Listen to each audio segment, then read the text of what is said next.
Come here to worship the Lord. Let us read few verses from the Word of God, and then we worship Him. हम लोग जो आज यहाँ आए हैं हम लोग थोड़ी देर वचन में ध्यान करेंगे, उसके बाद आराधना में जाएंगे. మొదటగా యెషయా గ్రంథం Firstly, we'll read from the book of Isaiah 45:5. 45 verse 5. यशायाह किताब से उसका 45 अध्याय और उसका 5वां वचन में से हम लोग पढ़ेंगे. అందరం కలిసి చదువుదాం. We'll all read together. सबको एक साथ पढ़ेंगे. I am the Lord, there is no God beside me. I girded thee, though thou hast not known me. అదే విధంగా కీర్తనలు 95. And likewise, we'll also read Psalms chapter 95, 6 and 7 verses. 95 Psalms, 6 and 7 verses. से एक साथ 95 अध्याय का 6 और 7 वचन भी पढ़ेंगे. We'll all read together. सबको एक साथ पढ़ेंगे. ఆయన మన So come, let us worship and bow. ఆయన పాలించు. Let us kneel before the God. Lord, నమస్కారం we are the people of His land. Today we will hear His voice. నేడు మీరు ఆయన మాటను అంగీకరించినట్లే ఎంత మేలు. అదేవిధంగా కీర్తనలు 96:9. And we'll also read Psalms 96 and verse 9. और हम लोग 96 वचन का 9वां वचन भी पढ़ेंगे. 96 अध्याय का 9वां वचन. Oh, worship the Lord in the beauty of His holiness. సర్వజన్ ద్వారా ఆయన సన్నిధిని వనకొడి ప్రార్థించు. Let us pray. అయ్యి ప్రార్థన కరెంगे. పరిశుద్ధ దేవ, పరలోకమందున్న గొప్ప తండ్రి, అయ్యా మీ స్తోత్రాలు. కాలంలో శిక్షణ తీసుకొచ్చారు. అయినా మీరు మాతో మాట్లాడుతూ వస్తున్నారు. స్తోత్రాలు ఆశీర్వదించండి. అయినా మీ మాటలతో నా ద్వారా మాట్లాడండి, సహాయం చేయండి. మీరు మాట్లాడినప్పుడేనైనా అది మాకు జీవంగా ఉంటుంది. అయినా మీరు ప్రపంచకుంటుమని మీ చేతిలో ఒప్పించుంటూ మమ్మల్ని అందరినీ అప్పగించుకుంటూ దేశ స్పర్శ వినామంలో అడిగి సాధించుకుంటున్నాం.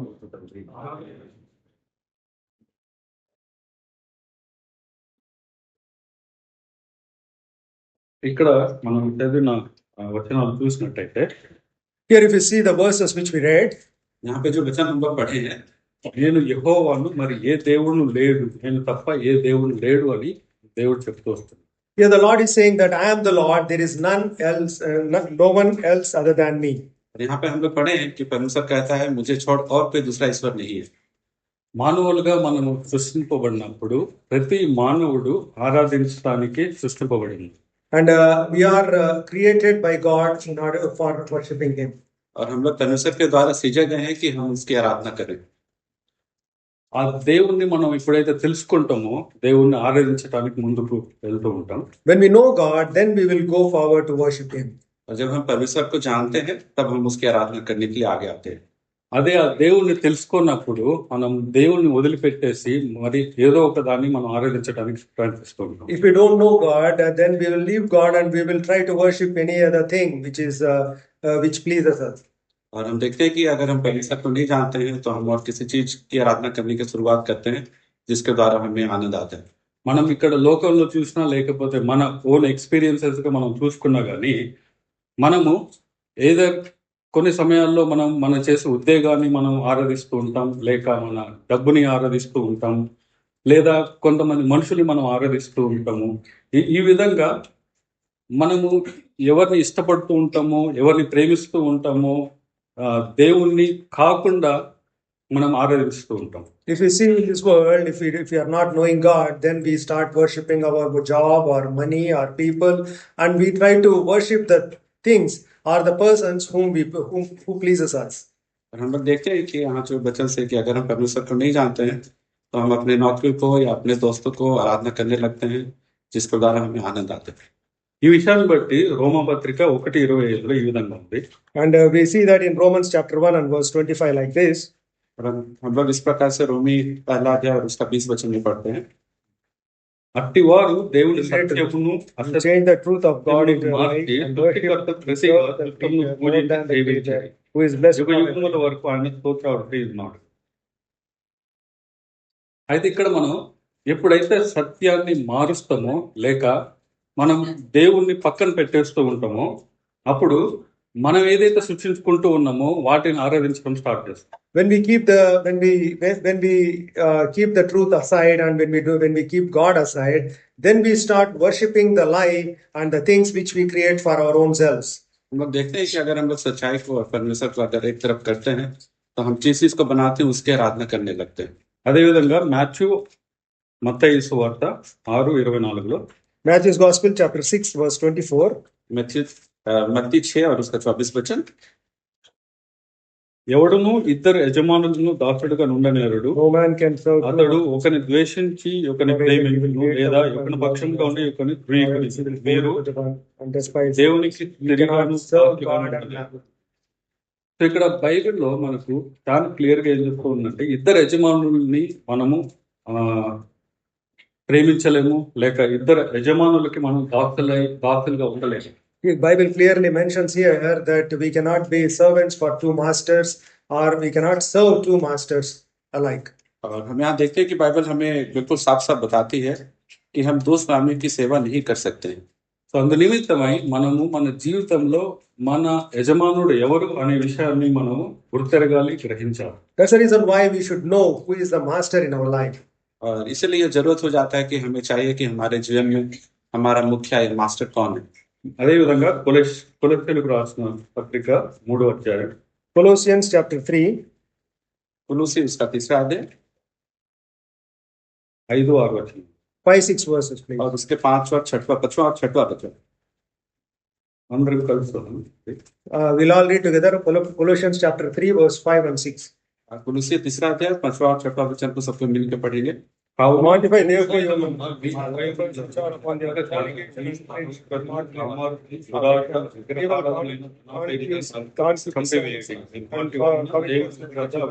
for which things take the wrath of God cometh on the children of disobedience. So ఇక్కడ బైబిల్ మనకు ఏం తెలియజేస్తుంది అంటే మనం అవయవాలు లైక్ మనుషులుగా మనకు కొన్ని క్వాలిటీస్ ఉంటూ ఉంటాయి. Here Bible mentions that like as human beings we have some qualities in our lives, in us. Bible हमें बताती है कि हमारे जीवन के अंदर मनुष्य के रूप से हमारे अंदर कुछ कुछ क्वालिटी है हमारे जीवन में. అదే జారత్వము, అపవిత్రత, కామారుత, దురాశ. And that is what is called here. We can see fornication, uncleanness, inordinate affection. All these things are there in the list. और हम यहाँ देखते हैं, यहाँ लिखा हुआ जैसे कि व्यभिचार, अशुद्धता, दुष्कामना, बुरी लालसा और लोभ है जो हमारे अंदर में. అదే విధంగా ధనాపేక్ష, ఇవన్నీ విగ్రహారాధనకు దారి తీస్తుంది. And even covetousness, and all these things lead us into idolatry.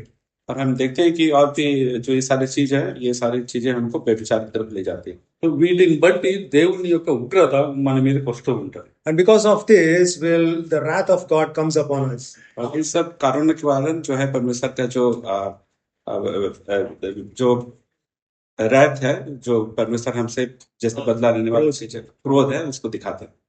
So ఈ ఉదయకాల సమయంలో మనం ఆలోచించాల్సింది లేక మనం పరీక్షించుకోవాల్సింది ఏంటంటే This morning the thing which we have to check ourselves or search ourselves is, और आज की सुबह जो हमें अपने जीवन के अंदर झांकना है वो इस प्रकार से है, మనం ఎవరిని ఆరాధిస్తున్నామని, whom are we worshipping now today? कि हम कौन से परमेश्वर की आराधना कर रहे हैं. మన యజమానుడు ఎవరు, మన దేవుడు ఎవరు, మనం మన జీవితాలని ఎవరికి సమర్పించుకుంటున్నాం, మన ఆలోచనలు ఎవరి సైడ్ ఉన్నవి అనే విషయాన్ని మనం గ్రహించాలి. Who is our master and who is our God, and where our thoughts are and whose side our thoughts are. These things we should search ourselves in our lives. हमें अपने जीवन के अंदर झांक के देखना कि कौन हमारे जीवन का मुखिया है और हम अपने जीवन में क्या कर रहे हैं. అయితే బైబిల్లో వచ్చేసి దేవుడు నేను యెహోవాను, నేనే మీ దేవుడు అని చెప్తూ ఉన్నాడు కదా. But in the Bible God is saying that I am the Lord your God and I am your only God. That's what Lord is saying in the Bible. और हम लोग देखते हैं कि बाइबल में हमें यह कहती है कि मैं ही तेरा परमेश्वर हूँ और मैं ही तेरा परमेश्वर, मुझे छोड़ कोई नहीं. అయితే బైబిల్ వచ్చేసి మనకు దేవుడిని ఏ విధంగా చూపిస్తూ ఉంది, అసలు దేవుడు ఎవరు, ఆయన స్వభావం ఏంటి అని తెలియజేస్తున్న ఈ విషయాన్ని మనం గమనిస్తే, if we see that what Bible showing, what the Bible is showing about God and about his qualities and who the God is. हम लोग देखते हैं कि परमेश्वर कौन है और परमेश्वर के बारे में, उसके क्वालिटी के बारे में क्या है, हम देखते हैं. యోహాను 4:24లో దేవుణ్ణి ఆత్మగా బైబిల్ చూపిస్తూ ఉంది. We see in John's Gospel chapter 4 and verse 24, Bible is showing God as a spirit. और हम लोग యోహన్నా 4:26 में देखते हैं कि परमेश्वर आत्मा है, ऐसा देखते हैं. అక్కడ మనం చదివితే దేవుడు ఆత్మ గనుక ఆయనను ఆరాధించేవారు ఆత్మతోను సత్యంతోను ఆరాధింపవలెను. And if you read there, God is a spirit, and they that worship him must worship him in spirit and in truth. और वहां पर हम ऐसा देखते हैं कि परमेश्वर आत्मा है और उसकी जो आराधना करने वाले हैं वो आत्मा और सच्चाई से आराधना करते हैं. అదేవిధంగా యోబు గ్రంథము 11వ అధ్యాయం 7-8లో చూసుకుంటే, And if we see in book of Job chapter 11 verse 7 and 8, और अगर हम लोग अय्यूब 11 और उसका 7 और 8 वचन देखते हैं, దేవుని గూఢాంశములను నీవు తెలుసుకొనగలవా? సర్వశక్తుడకు దేవుని గూర్చి నీకు పరిపూర్ణ జ్ఞానం కలుగునా? అది ఆకాశ వీధి అంత ఉన్నతమైనది, నీవేమి చేయుదువు? పాతాళం కంటే లోతుగానున్నది, నీవేమి ఎరుగుదువు? దాని పరిమాణము భూమి కంటే అధికమైనది, దాని వెడల్పు సముద్రం కంటే అధికమైనది. Yeah, we'll see that in verse 11, Job 11, 7, 8, 9. Canst thou by searching find out God? Canst thou find out the Almighty unto perfection? It is as high as heaven. What canst thou do? Deeper than hell. What canst thou know? The measure thereof is longer than the earth and broader than the sea. और अय्यूब 11 का 7, 8 और 9 वचन में ऐसा लिखा है, क्या तू परमेश्वर का गुड वेद पा सकता है? क्या तू सर्वशक्तिमान का मन पूरी तरह से जान सकता है? वह आकाश से ऊंचा है, तू क्या कर सकता है? वह धूलोक से गहरा है, तू क्या समझ सकता है? उसकी माप पृथ्वी से भी लंबी है और समुद्र से चौड़ी है. ఇక్కడ మనం చూసుకుంటే దేవుడు వచ్చేసి అనంతమైన వాడుగా మనకు కనిపిస్తున్నాడు. అదేవిధంగా మన అవగాహనకు లేక మన జ్ఞానాన్ని కంటే చాలా ఎక్కువగా పెద్దగా లైక్ మనకు మన అవగాహనకి రాని విధంగా దేవుడు కనిపిస్తూ ఉన్నాడు. Here we see that God is infinite and he is beyond our understanding and our comprehension. और हम यहाँ देखते हैं कि परमेश्वर जो है वो उसकी जो असमानता को हम नाप नहीं सकते हैं. अरे समझ के बाहर. हाँ, जो कि हमारे समझ के बाहर. అదేవిధంగా ప్రకటన 1:8లో దేవుడు నేనే ఆల్ఫాయు ఒమేగా అని చెప్తూ ఉన్నాడు. And in Revelation chapter 1 and verse 8, we see that God is saying that he is the Alpha and Omega. और प्रकाशित वाक्य 1:8 वचन में हम देखते हैं कि परमेश्वर जो है वो अल्फा और ओमेगा है. అదేవిధంగా యెషయా గ్రంథం 6:3లో చూసుకుంటే, and if you see in Isaiah chapter 6 and verse 3, और जब हम लोग यशायाह 6वां अध्याय उसका 3 वचन में देखते हैं, అక్కడ వారు సైన్యములకు అధిపతియగు యెహోవా పరిశుద్ధుడు పరిశుద్ధుడు పరిశుద్ధుడు సర్వలోకమైన మహిమతో నిండి ఉన్నది అని గొప్ప స్వరంతో ప్రతిగానములు చేయుచుండ్రి అన్నది. And one cried unto another and said, Holy, holy, holy is the Lord of hosts. The whole earth is full of his glory. वे एक दूसरे से पुकार पुकार कर कह रहे थे, सेनाओं का यहोवा पवित्र पवित्र पवित्र है, सारी पृथ्वी उसके तेज से भरपूर. ఇక్కడ మన దేవుడు వచ్చేసి పరిశుద్ధుడిగా మనకు కనిపిస్తూ ఉన్నాడు. Here we see our God is a holy God. हम लोग यहाँ देखते हैं कि हमारा परमेश्वर जो है वो पवित्र परमेश्वर है. అదేవిధంగా రోమాపత్రిక 8:28లోను అదేవిధంగా కీర్తనలు 103:19లో దేవుడు సర్వాధిపతిగా దేవుడు సర్వాధికారిగా మనకు కనిపిస్తూ ఉన్నాడు. And we see that in Romans chapter 8 and verse 28 and 103:19 and in Psalms 103 and verse 19 that we see that God is almighty and all-knowing God. और हम लोग देखते हैं कि रोमी 8:28 और भजन संहिता 103 3 अध्याय में हम देखते हैं कि परमेश्वर जो है वो सब कुछ जानता है. అంతేకాదు 1 యోహాను 4:9-10లో, and if you see that in 1 John chapter 4 9 and 10 verses, और अगर हम लोग पहला యోహాను 4 का 9 और 10 वचन में देखेंगे, ఇప్పుడు మనం చూస్తే మనము ఆయన ద్వారా జీవించినట్లు దేవుడు తన అద్వితీయ కుమారుని లోకంలోనికి పంపెను, దీని వలన దేవుడు మన యందు ఉంచిన ప్రేమ ప్రత్యక్షపరచబడెను. మనము దేవుని ప్రేమించమని కాదు, తానే మనల్ని ప్రేమించి మన పాపములకు ప్రాయశ్చిత్తమై ఉండుటకు తన కుమారుని పంపెను. ఇందులో ప్రేమ ఉన్నది. 1 John 4 9 and 10, in this was manifested the love of God toward us, because that God sent his only begotten Son into the world, that we might live through him. Herein is love, not that we loved God, but that he loved us and sent his Son to be the propitiation for our sins. और 9-10 में ऐसा लिखा है, जो प्रेम परमेश्वर हमसे रखता है वह इससे प्रकट हुआ कि परमेश्वर ने अपने इकलौते पुत्र को जगत में भेजा है कि हम उसके द्वारा जीवन पाए. प्रेम इसमें नहीं कि हमने परमेश्वर से प्रेम किया, पर इसमें है कि उसने हमसे प्रेम किया और हमारे पापों के प्रायश्चित के लिए अपने पुत्र को भेजा. సో ఇక్కడ దేవుడు ప్రేమ స్వరూపిగా మనకు కనిపిస్తున్నాడు. Here we see God is love. हम लोग यहाँ देखते हैं कि परमेश्वर प्रेम है। ఈ విధంగా బైబిల్ మనకు దేవుణ్ణి ఎంతో గొప్పగా, ఆయన ప్రేమామయుడిగా, ఆయన సర్వాధికారిగా, ఆయన సర్వకర్తగా, ఆయన ఆయన మనల్ని సృష్టించిన గొప్ప దేవుడుగా, ఆయన పరిశుద్ధ దేవుడుగా మనకు తెలియజేస్తుంది. Here Bible shows God as a Almighty God and omniscient God, and also God is love, and the God who made us, and He is a holy God. All these features are the qualities of God we can see through Bible. तो हम लोग यहाँ पे देखते हैं कि परमेश्वर की क्वालिटी के बारे में कि परमेश्वर प्रेम है और परमेश्वर सर्वशक्तिमान है. సో ఇలాంటి దేవుడు మనకు యెహోవా దేవుడు కాకుండా, మన ప్రభువైన యేసుక్రీస్తు కాకుండా ఇంకెవరైనా ఉన్నారా అని మనం ఆలోచించవచ్చు, లేక మనం తెలుసుకోవడానికి ప్రయత్నించవచ్చు, కానీ మనకి ఈ లోకంలో ఎవరు కనిపించరు. And we can also see that like whether there is any other God other than Lord Jehovah or Lord Jesus Christ, we may try to find out, but we will not find anyone else. और हम यहाँ देखते हैं कि अगर हम लोग परमेश्वर या यहोवा के जैसा कोई ईश्वर को ढूंढेंगे तो ऐसा हम कोई ईश्वर नहीं पाएंगे.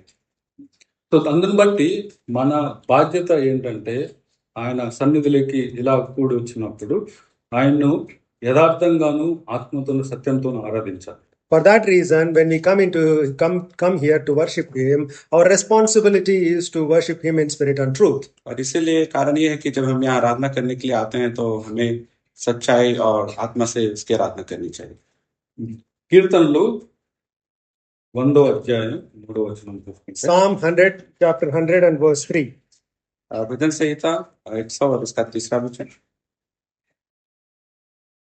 యెహోవాయే దేవుడని తెలుసుకొనిడి, ఆయనే మనలను పుట్టించెను, మనం ఆయన వారము, మనం ఆయన ప్రజలము, ఆయన మేపు గొర్రెలు. Know ye that the Lord He is God, it is He that hath made us, and not we ourselves. We are His people and the sheep of His pasture. निश्चय जानो कि यहोवा ही परमेश्वर है, उसी ने हमको बनाया और हम उसी के हैं, हम उसकी प्रजा और उसकी चराई की भेड़ें हैं. అయితే ఈ గొప్ప దేవుడు ఎవరైతే ఉన్నారో ఆయనే మనల్ని సృష్టించాడంట.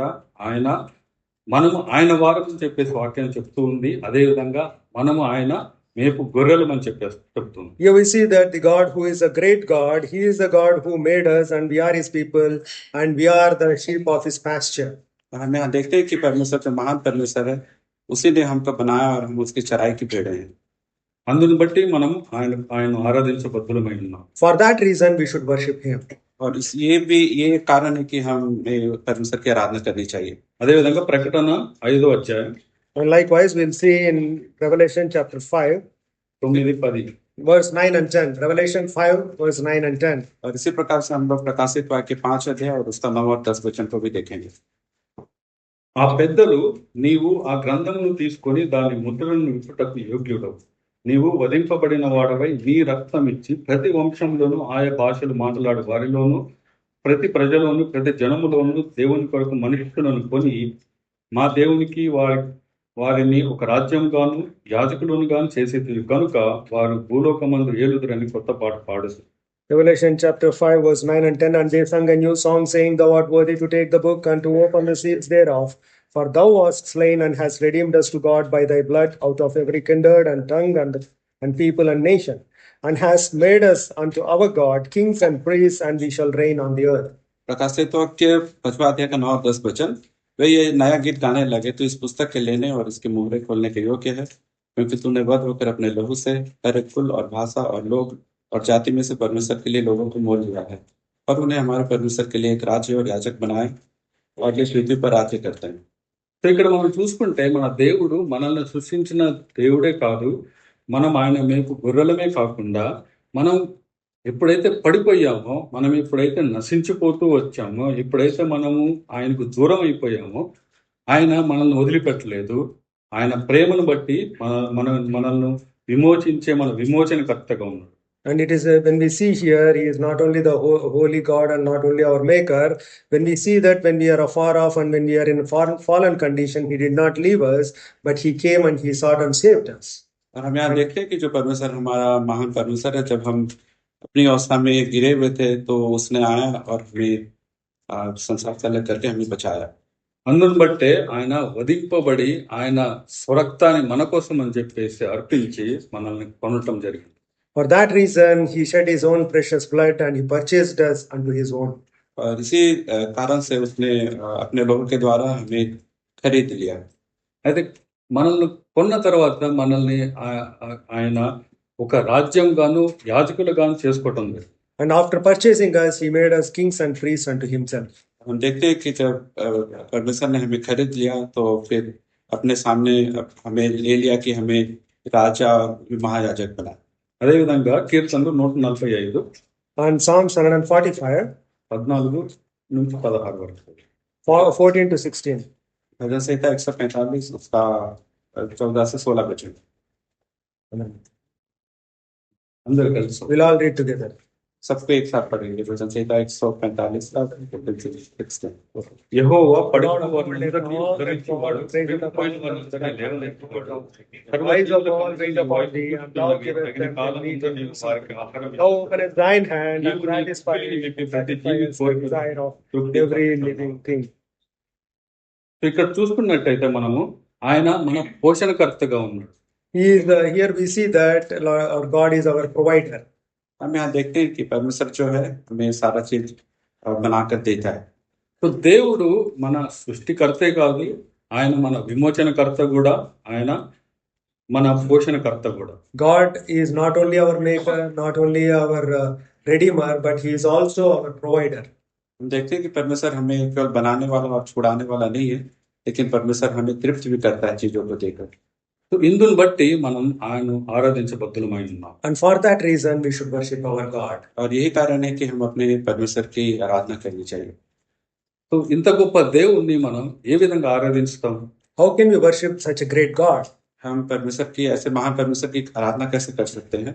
వాక్యంలో ఇలా చెప్తుంది యోహాను పత్రిక 4:23లో. And we see that in the verse in the Bible in John's Gospel chapter 4 and verse 23. और हम लोग बाइबल में यूहन्ना 4 और उसका 23 वचन में ऐसा पाते हैं. అందరం కలిసి చదువుదాం. We'll all read together, please. सबको एक साथ मिलकर पढ़ेंगे. అయితే యథార్థంగా ఆరాధించువారు But the hour is when the person worship the Father in spirit and for the Father seeketh such to worship him. So ఇక్కడ చూసుకున్నట్టయితే మనం తండ్రిని మనం ఆరాధించే వాళ్ళు ఎవరు అని అంటే ఇక్కడ యథార్థవంతులు ఆయన ఆరాధించబద్దులై ఉన్నారు. అయితే యథార్థవంతులు ఆయన ఎలాగ ఆరాధిస్తారంటే ఆత్మతోను సత్యంతోను ఆయన ఆరాధిస్తారు. Here we see that the people, those who worship the Lord, are the worshippers who are the true worshippers. With the truth they should worship him. और हम यहाँ देखते हैं जो परमेश्वर की आराधना करते हैं वो आत्मा और सच्चाई से करते हैं और सच्ची आराधना करते हैं. అదేవిధంగా రోమా పత్రిక 12:1 చూసుకుంటే We see that in Romans chapter 12 and verse 1. रोमी 12 का 1 कहते हमें मतलब ऐसा पाते हैं. నేను చదువుతా. కాబట్టి సహోదరులారా, పరిశుద్ధమును దేవునికి అనుకూలమైన సజీవ యాగంగా మీ శరీరములను ఆయన సమర్పించుకున్నాడని దేవుని వాత్సల్యమును బట్టి మిమ్మల్ని బతిమాలుకొనుచున్నాను. ఇట్టి సేవ మీకు ఇష్టమైనది. And I beseech you therefore, brethren, by the mercies of God, that ye present your bodies a living sacrifice, wholly acceptable unto God, which is your reasonable service. इसलिए भाइयों, मैं तुमसे परमेश्वर की दया स्मरण दिलाकर विनती करता हूँ कि अपने शरीर को जीवित और पवित्र और परमेश्वर को भाता हुआ बलिदान करके चढ़ाओ. यही तुम्हारी आत्मिक सेवा है. ఇక్కడ మనం చూసుకుంటే మనల్ని మనం సజీవ యాగముగా సజీవ బలిగా మనం ఆయనకు సమర్పించుకొని ఆయన ఆరాధించబద్దులమైంది. Here we see we have to present our bodies as a living sacrifice and worship our Lord. हम यहाँ देखते हैं कि हमें यहाँ अपने शरीर को जीवित बलिदान करके चढ़ाना, इस प्रकार से परमेश्वर की आराधना करना. అదేవిధంగా హెబ్రీ పత్రిక 10:25లో ఇలా ఉంది. And we see that in Hebrews chapter 10 and verse 25. इब्रानी 10 और इसका 25 वचन में हम लोग देखेंगे. అందరం కలిసి We'll all read together, please. हम लोग सबको एक साथ 22 నుంచి 25 వరకు 22 నుంచి From 22 to 25. Hebrews chapter 10 verse 22 to 25. We'll all read together. इब्रानी 10 है उसका 22 से 25 वचन तक एक साथ पढ़ेंगे. Let us draw near with a true heart, in full assurance and faith, having our hearts sprinkled with the name of God, and our bodies washed with pure water. Let us hold fast the nation of our faith, without wavering, for he is faithful that promise. Let us consider one another, provoke unto love and to good work, not forsaking the assembling of ourselves together as a habit of some is, but exhorting one another, so much the more, as we see the day approaching. ఇక్కడ మనం చూసినట్టయితే మనము ఆయన ఆత్మతో సత్యంతో ఆరాధించడమే కాకుండా మనం సజీవ బలిగా ఆయనకు ఇచ్చుకుని ఆయన ఆరాధించాలి. అదేవిధంగా మనం ఇలా సంఘంగా కూడి వచ్చినప్పుడు లేక వ్యక్తిగతంగా లేక కుటుంబంగా మనము ఆయన్ను ఆరాధించబద్దులమై ఉన్నాం. And here we see that we have to worship him in spirit and truth, and also offer our bodies as a living sacrifice and worship him. And also as we assemble like this together, we have to worship him, or we have to worship in our personal lives, in our private life also we should worship our Lord. और हम यहाँ पे देखते हैं कि जब हम लोग यहाँ आराधना करने के लिए इकट्ठे होते हैं तो हमें इतना ही नहीं कि हमें आत्मा और सच्चाई से करना चाहिए, लेकिन हम जब सब यहाँ मिलते हैं इकट्ठा होते हैं और व्यक्तिगत रूप से भी हम लोग आराधना करना चाहिए. हाँ, जब हम लोग यहाँ इकट्ठे होते हैं तो हम लोगों को व्यक्तिगत रूप से भी आराधना करनी चाहिए. సో ఆయన ఆరాధించడం అంటే మనస్సాక్షి కల్మషము తోచకుండున్నట్లు ఆ విధమైన హృదయం మనకు ఉండాలి. అదేవిధంగా నిర్మలమైన ఉదక స్నానం చేసిన శరీరం గలవారంగా ఉండాలి. విశ్వాస విషయంలో సంపూర్ణ నిశ్చయత మనం కలిగి ఉండాలి. And when we are worshipping him, we should have a true heart, and our hearts also should be sprinkled, it should be pure from evil conscience, and also our bodies washed with pure water. With this kind of attitude, we should worship our God. तो हम यहाँ देखते हैं 29 वचन से कि जब हम लोग यहाँ 22 वचन से जब हम लोग यहाँ आराधना करने के लिए आज जब आते हैं तो हमारा मन जो है वो सच्चा होना चाहिए और हम पूरे विश्वास के साथ परमेश्वर के सामने आराधना करने के लिए आना चाहिए. ఉదయకాల సమయంలో ఇక్కడ మనం కూడి వచ్చినాం కాబట్టి మన దేవుణ్ణి మనం ఆయన ఎవరో తెలుసుకోగలిగాం. మనం ఆయన మన ఎట్లా ఆయన చేసిన కార్యాలను మనం తెలుసుకోగలిగాం. ఎలా ఆయన ఆరాధించాలనే విషయాన్ని తెలుసుకోగలిగాం కాబట్టి మనం సిద్ధపడి యోగ్య రీతిలో మన దేవుణ్ణి ఆత్మతో సత్యంతో ఆరాధించాలని చెప్పేసి దేవుని కోరుచున్నాం. This morning as we come here, gather here to worship our God, we saw that who our God is and how we have to, what he has done in our lives. And as we gather here, we search ourselves, and with a true heart, with a prepared heart, let us worship our God.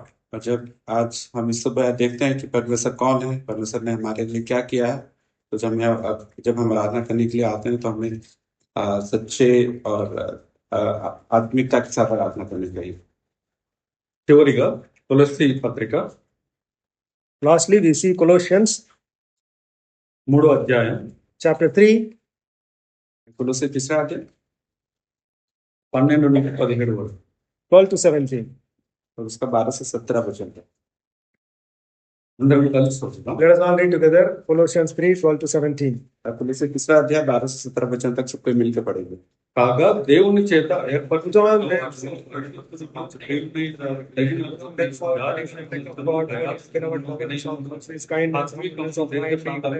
long-suffering, forbearing, if any man have a quarrel against any, even as Christ forgave you, so also you. And above all these things, put on charity, which is of the bond of perfect. Let the peace of God rule in your hearts, which also you are called in one body. Let the word of Christ dwell in you richly in all wisdom, teaching and admonishing one another in songs and hymns and spiritual songs, singing with praise in your hearts to the Lord. Whatsoever you do in word or deed, do all in the name of Jesus, giving thanks to God and the Father by him. ప్రభు అయిన యేసు ద్వారా తండ్రి అయిన దేవునికి కృతజ్ఞతలు చెల్లించుతూ సమస్తమును ఆయన పేరట చేయుడి. సో ఈ విధంగా మనం దేవుని ఆరాధించబద్దులమై ఉన్నాం. Likewise, we should worship our God. इसी प्रकार से हम लोग परमेश्वर के आराधना करें. దేవుడి వాక్యం May the Lord bless His word. परमेश्वर अपने वचन में आशीष